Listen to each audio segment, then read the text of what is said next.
So here's the house, here's the property, here's our view. There's our fifth wheel that we're living in. Now all of this is ours. We got about 5 acres. Here's the house that we bought. This house is about 100 years old. We're digging out the basement. But I haven't really been posting anything and kind of want to get back into telling the story. But we've been digging out, took it all down to studs, supporting that, and we found that crack right there in the basement.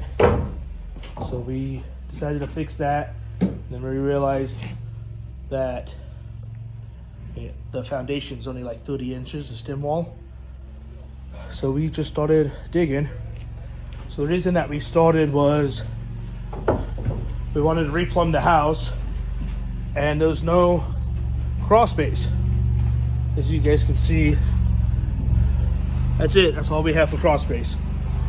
So there's the excavator that we just bought to dig out the basement.